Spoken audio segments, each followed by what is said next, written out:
नमस्कार छोट्या मित्रांनो, स्वागत आहे तुम्हा सगळ्यांचं बाल संस्कार कथामध्ये. आज आपण ऐकणार आहोत एक खूपच छान गोष्ट, ससा आणि सिंहाची गोष्ट. चला तर मग गोष्ट सुरू करूया.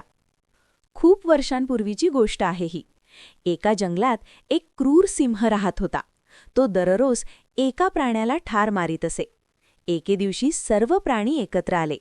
सर्व प्राण्यांनी त्या सिंहाला, तू प्राण्यांना ठार मारू नकोस, अशी विनंती केली. माझ्या जेवणाच्या वेळी रोज एका प्राण्याला माझ्याकडे पाठवा, म्हणजे मी अन्य प्राण्यांना त्रास देणार नाही, असे सिंह म्हणाला. ज्या दिवशी एकही प्राणी येणार नाही, त्या दिवशी मी तुम्हा सर्वांना ठार मारीन, अशी धमकी त्या सिंहाने सर्व प्राण्यांना दिली. रोज ठरल्याप्रमाणे एक एक प्राणी सिंहाकडे जाऊ लागला. एके दिवशी सशाची वेळ आली. तो सिंहाकडे जायला निघाला तेव्हा रस्त्यात त्याला एक विहीर दिसली. विहीर दिसताच सशाला एक कल्पना सुचली. भन्नाट कल्पना सुचण्याच्या आनंदात ससा दिवसभर जंगलात फिरत राहिला. संध्याकाळी उशिरा तो सिंहाच्या गुहेपाशी गेला. सिंहाने त्याला गुरगुरतच विचारले, काय रे, दिवसभर तू कोठे होतास? ससा अत्यंत नम्रपणे म्हणाला, मी येतच होतो, पण रस्त्यात मला दुसरा सिंह भेटला, त्याने मला अडवले. सिंहाने त्याला रागावूनच विचारले, कोठे आहे दुसरा सिंह?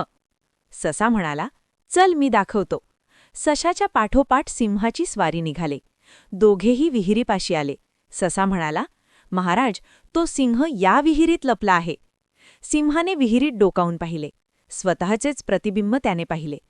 ते प्रतिबिंब म्हणजे त्याला दुसरा सिंह वाटला. अत्यंत रागाने त्याने विहिरीत उडी मारली.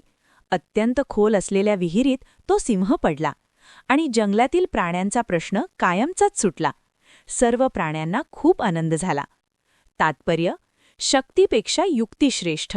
तुम्हाला गोष्ट आवडली असेल तर लाईक करा, शेअर करा आणि बालसंस्कार कथाला सबस्क्राईब करा.